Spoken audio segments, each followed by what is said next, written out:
Hello, and welcome to our presentation on technology in the classroom. This presentation was created by students enrolled in Instructional Technology Master's Degree course. Many of the students who created this presentation are currently teachers, and the information I will present speaks to their knowledge and their experiences. I am Joshua Walker, and I will be your presenter. I am a student completing my master's degree in educational media, and I hope to begin teaching in the fall. Our topic is how to create professional development related to the integration of technology into schools. Now, as we consider this topic, the concept of vision is of primary importance. So what is vision? I think an analogy will best illustrate this concept. A vision is like a lighthouse that gives direction to our journey. Without a vision, you are a ship lost at sea, at the mercy of unforeseen perils. Notice I said that the vision gives direction. The vision is not the stops along the way, nor is it a destination you wish to arrive at in the near future. A vision, rather, is a short statement that lays out some desired future state. The vision guides all that you will do and all that you will accomplish. From the vision, you derive your short-term and long-term goals and objectives. From those goals and objectives, you create your detailed plans. So what defines a good vision statement? A good vision identifies direction and purpose. That is to say that the vision states in bold terms what the individual or school would like to achieve. A good vision is persuasive and credible. And by this I mean a vision statement must be bold. It must look forward to a desired future state, and yet it must also be credible. If a school puts forth a vision statement that the teachers know is impossible, they will not be persuaded to act in accordance with that vision. Finally, a vision inspires commitment.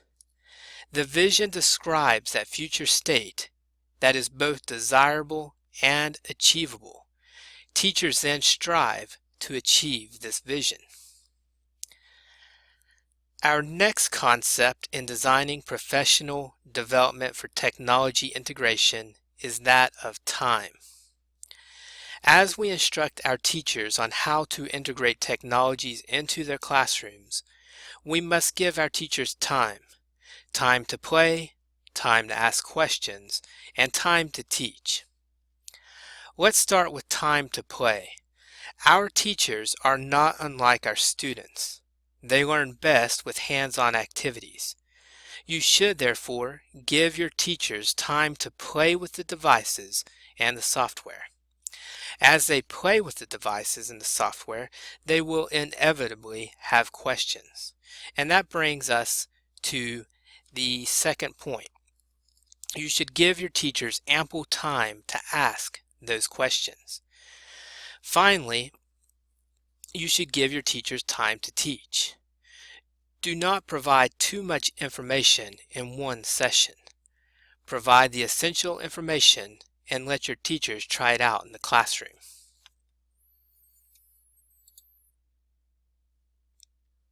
Our next concept is access. As you design your professional development for technology integration, you must consider technology limitations. What technology will be available to your students? The technology available to schools may well be limited, in some instances perhaps non-existent, but we must persist. These schools, lacking in resources, can rely on the technology that is available to the students themselves. Students can bring to school any technology they may own, such as smartphones and laptops. They may share this technology with others. To further broaden access, teachers can use online tools that allows students to collaborate. A prime example of this would be Google Apps. With this technology, students can work together on presentations and papers while sharing devices. As we prepare to integrate technology into our schools, support is an ongoing consideration. Without proper support, the initiative is bound to fail. So what kind of support are we talking about? Certainly we must have technical support to maintain the technology, but it does not end there. We must also have the support of our personnel. From the top, our school administration must support our technology integration.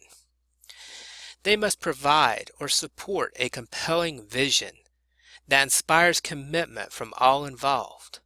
And they must support us not only in our successes, but also in our failures. Because as you integrate technology into your schools, you will encounter obstacles that impede your progress. You will, on occasion, fail.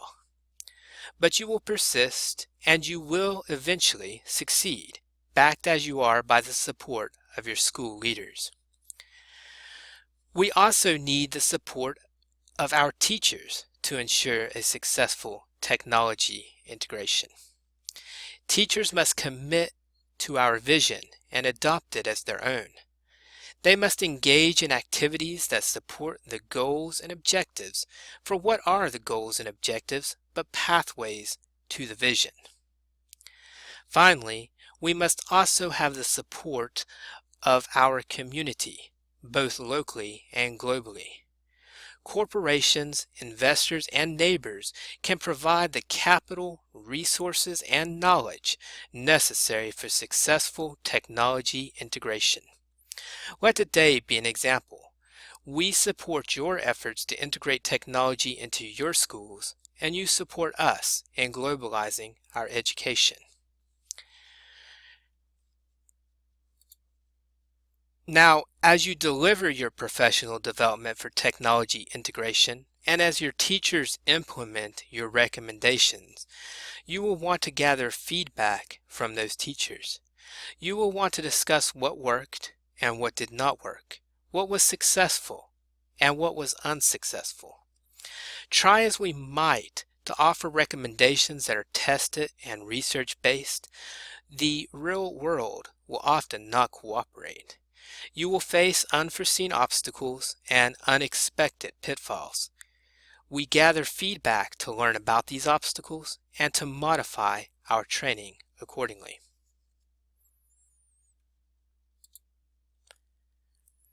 As you design your professional development, you will want to consider the problems that you face.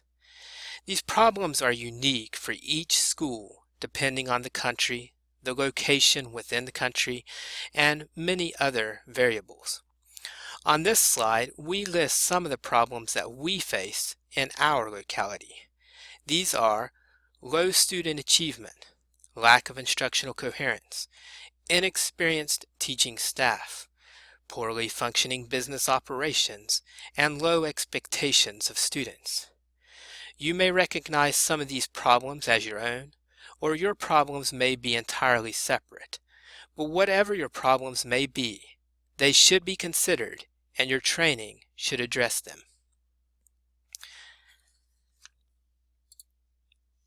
Finally, on this slide, we present to you what has worked for us.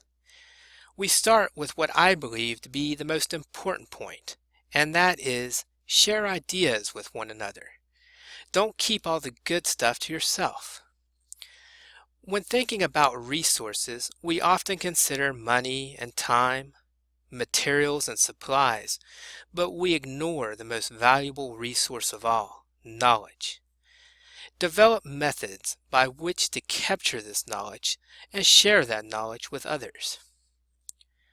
Moving on to the second point, get connected with others in your profession, subject area, school.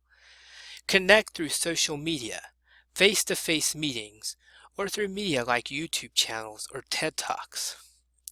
The internet is such a powerful tool. No matter where you are, so long as you can connect to the internet, you can connect to a world of information. Use this tool to connect with like-minded individuals who share your passion and who share your vision. Discuss with these individuals the issues you are facing and help them to solve their problems in turn. The third point is to listen to the needs of the teachers. What would help them? What do they need in order to use the technology effectively? Remember, as you create your professional development, the teachers are in a sense your customers. You are providing them with a service. Listen to their needs and respond to them. Finally, provide continual professional development throughout the year, and even let teacher leaders develop professional development in an area in which they have expertise. Technology is constantly changing. Educational initiatives and curriculum change often, and this might well be true for Molly as well. As such, we must ensure that we are providing ongoing, customized solutions to our teachers so they can effectively integrate technology in a dynamic environment. This concludes our presentation on developing professional development for technology integration. I hope you find it useful in your professional practice. Thank you so much.